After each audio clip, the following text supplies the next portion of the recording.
Carmilla, Chapter 11. The Story. "With all my heart," said the general.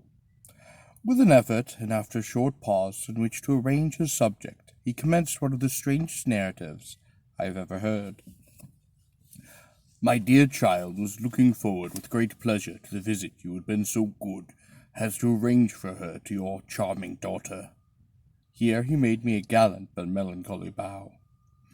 "In the meantime, we had an invitation to my old friend, the Count Galsfield, whose schloss is about 6 leagues to the other side of Karnstein. It was to attend the series of fetes which, you remember, were given by him in honor of his illustrious visitor, the Grand Duke Charles."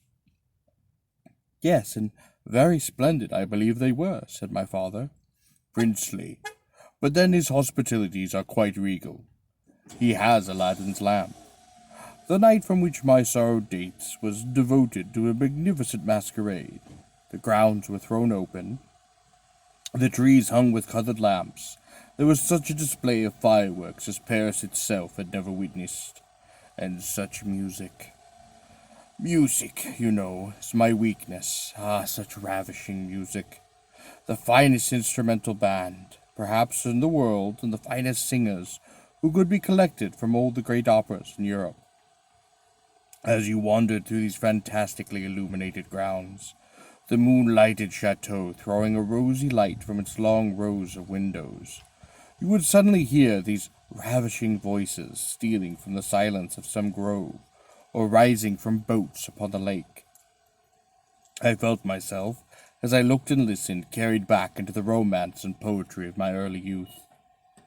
When the fireworks were ended and the ball beginning, we returned to the noble suite of rooms that were thrown open to dancers. A masked ball, you know, was quite a beautiful sight, but so brilliant a spectacle of the kind I had never saw before.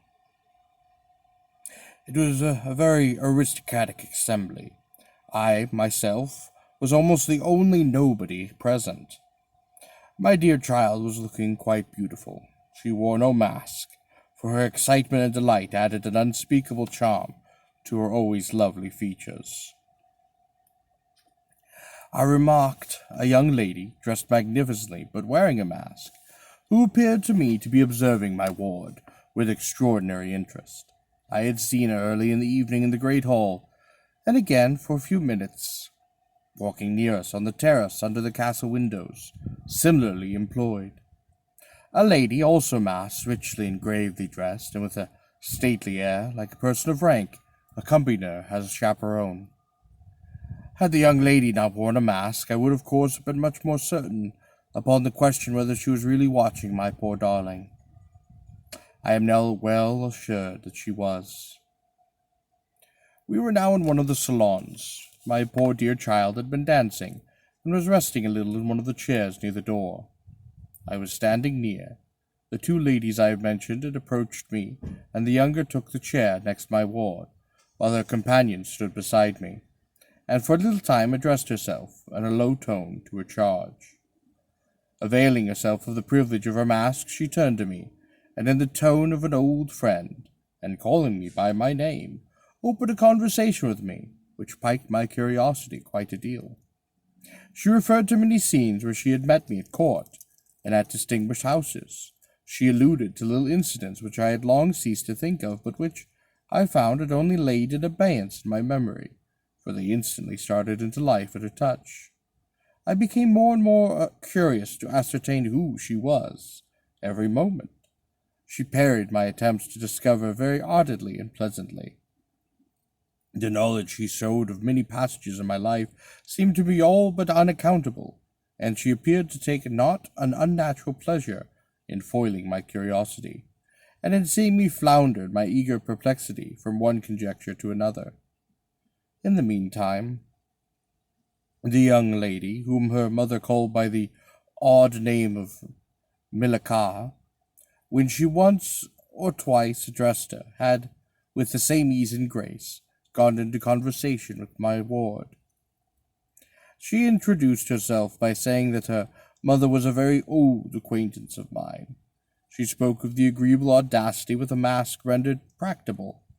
She talked like a friend. She admired her dress, and insinuated very prettily her admiration of her beauty. She assumed her with laughing criticisms upon the people who crowded the ballroom, and laughed at my poor child's fun. She was very witty and lively when she pleased, and after a time they had grown very good friends, and the young stranger lowered her mask, displaying a remarkably beautiful face. I had never seen it before, neither had my dear child, for though it was new to us, the features were so quite engaging, as well as lovely, that it was impossible not to feel attraction, powerfully. My poor girl did so. I never saw anyone more taken with another at first sight, and less indeed was the stranger herself, who seemed quite to have lost her heart to her. In the meantime, availing myself of the license of the masquerade, I put not a few questions to the elder lady. You have puzzled me utterly, I said, laughing. Is that not enough? Won't you now consent to stand on equal terms, and do me the kindness to remove your mask? Can any request be more unreasonable? She replied. Ask a lady to yield an advantage. Besides, how do you know you should recognize me? Years make changes. As you see, I said with a bow, and I suppose a rather melancholy little laugh. As philosophers tell us, she said, and how do you know that the sight of my face would help you? I should take chance for that, I answered. It is vain trying to make yourself out an old woman. Your figure does betray you. Years, nevertheless, have passed since I saw you. Rather, since you saw me. For that is what I am considering. Milaka, there is my daughter. I cannot then be young, even in the opinion of people whose time is thought to be indulgent, and I may not like to be compared with what you remember me.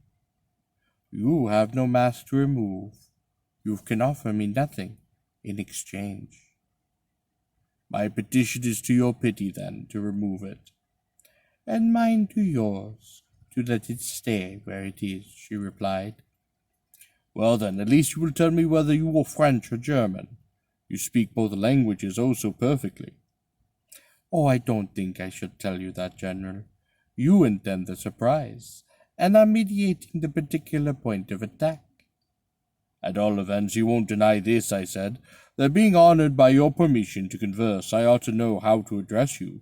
Shall I say, Madame la Comtesse?